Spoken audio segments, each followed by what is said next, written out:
we finished up our preparation for the Purdue game today. You know, we'll have a walkthrough on Friday and another one on Saturday, but by and large, most of our work is complete today. You know, I like the work that we did this week. Our guys stayed focused on the things that they need to get better at, and like anything else, it's in the preparation and then the performance on Saturday. So I feel comfortable that we have prepared ourselves, and our guys know you get what you deserve. If you don't prepare and you don't play well and execute, you know, this is a tough game. Purdue's going to play well, and we'll have to match their intensity, and they know that. So they practiced with a purpose this week, and I think we got better as a team. So with that, I'll open it up to questions. Brian, where are you with the missing guys right now? I have not been updated other than what I've shared with you guys. I don't think the last time was our press conference on Tuesday. I had not gotten an update, you know, other than they're still waiting to hear what their status is. What is the status of Holston? Is he good to go? Oh yeah, he just had a Bone bruise? yeah, that's it. But he was involved in everything this week. Torrey Hunter, any update on if he's available? He is not going to play this week. Looked pretty good. We got him involved in a number of team drills, 7-on-7. I think he's definitely going to be ready to go for Syracuse. When you have a bye week coming up, is the message altered at all during the week? Not this one. This one has not been used in any way. Later in the year, sometimes I've used it as, you know, if you want the extra day off or two, you need to win this football game. This one is really one where we're asking our players to stay here. We're not interested in them traveling anywhere. We want them to focus on their academics. We want them to focus on football. We'll practice and then go with the skeleton staff midweek so coaches can get out of town here Tuesday for recruiting. Coach, obviously it's special for everybody who gets to go down and play in a big stadium, do these fun games. But how special is it to have two captains who are getting to go home and play in front of like friends and family and that kind of thing? Yeah, well, certainly there's a significance that, you know, on this football team here in 2014 at Notre Dame, that you have two captains that are from the state of Indiana, in particular from the city of Indianapolis. I think that, you know, first of all, in recruiting, you know, pulling the state is important, but to have two captains on your football team, and they're both underclassmen. They're not even seniors in terms of eligibility. So you've got two terrific football players that are going to get a chance to play in their hometown for Notre Dame. So that's pretty big from a recruiting perspective. That's pretty big from a Notre Dame perspective, and for them personally, you know, getting a chance to play back in Indianapolis. I'm sure they're Colts fans. So all those things together make it, you know, a pretty big event. Brian, you've played a lot of freshmen. I think one that we anticipate seeing a little bit more of was Luatua at tight end. Koyak's workload, his work volume obviously has been very good. What has prevented Luatua from being in the mix at tight end? We've been in less two tight end sets. So I think that that's probably why you haven't seen him quite as much. I think that we'll continue to progress him in practice, and we feel confident in his inline skills. But I think that you know, it's pretty clear that he has the physical tools that we're looking for. We're pretty high on him. it's just, you know, we're gonna play Ben as much as we can, and we've been in more open sets. So I think it's more about what we choose to do with our offensive sets more so than the individual himself. And any update on Kyle McCarthy? He's still going through his regimen of chemo, and he hasn't missed a day. Incredible. His resolve and his want to be out at practice, just pretty inspirational young man. Just it's been awesome to be around him and to get to know him even more. It doesn't surprise me why he's been such a favorite around here.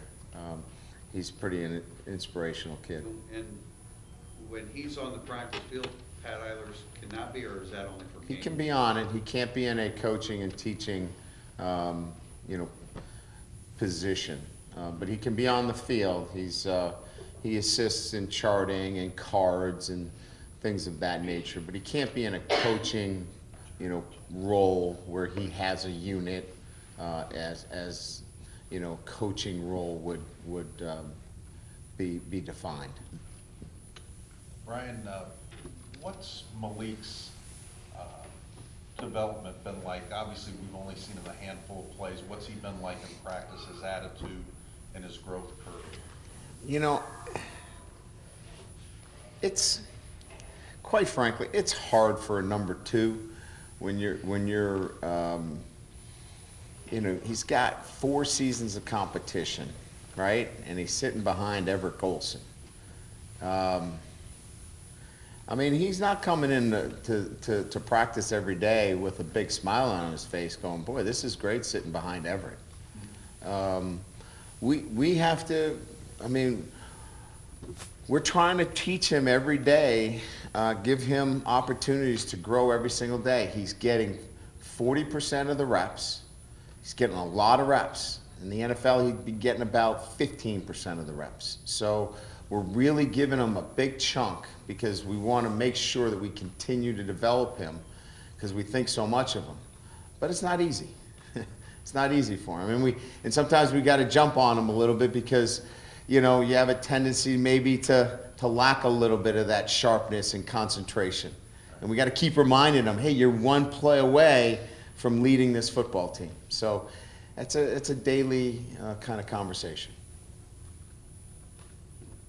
You said last week if you got clearance on these guys hypothetically on a Friday, they would play Saturday. Same protocols are different going on the road now? If you got an answer tomorrow. Yeah, we'd get him down there as quickly as we could and welcome him and put him in the uniform, and whether we could get him to know what we're doing offensively, defensively, and special teams, who knows about that, but they would certainly be welcomed as part of our football team. If you had to stay in touch with them more or less, are they antsy at this point? It's been almost Sure, a month. absolutely.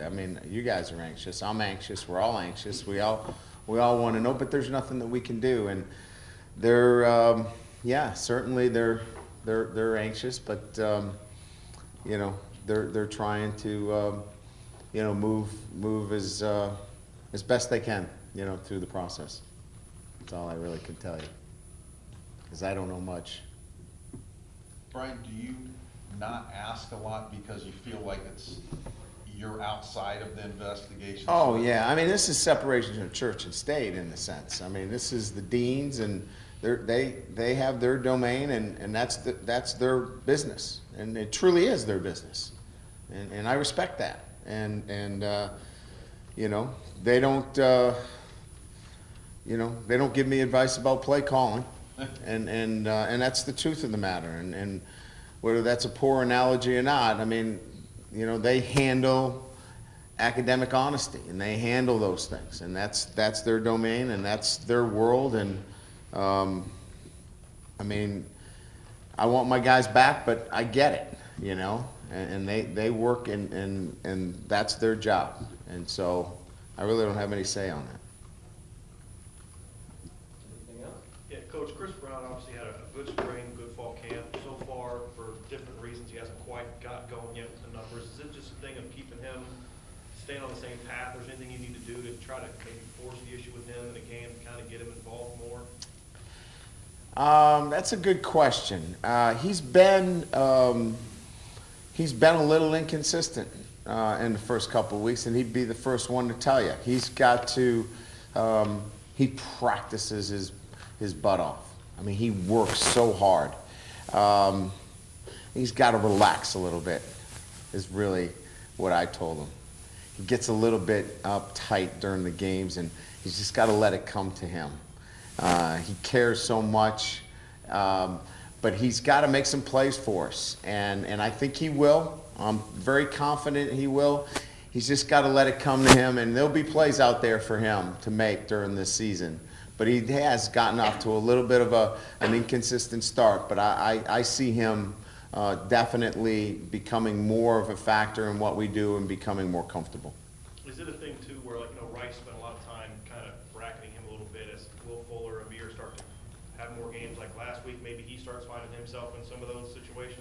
Yeah, because you got to understand, he's playing the double receiver, so he's getting a lot of over-the-top coverage where he is. And so when you start to see more, cloud coverage to the field, he's going to get a lot more one-on-one opportunities. That started to show itself later in the game where Corey Robinson got a couple of catches. And so you're going to start to see some of that, and he's going to have to make some plays for us. Is there anything specific you tell the guys during this week to get them to not overlook Purdue, which has kind of struggled in their first couple weeks? Oh, yeah, we've had that conversation. I think we probably had it the first time right after the Michigan game in the locker room. We began that conversation, which continued on Monday, picked up again Tuesday, Wednesday, and finished up on Thursday. It'll continue on Friday and lead it into Saturday. So it's constant. And it's constant in a sense that we're keeping them focused on the things that got them to where we are and controlling the things that allow them to be successful. And it has nothing to do with Purdue, and it has everything to do with the way they prepare and their focus and the way they play the game. So that's what we try to do.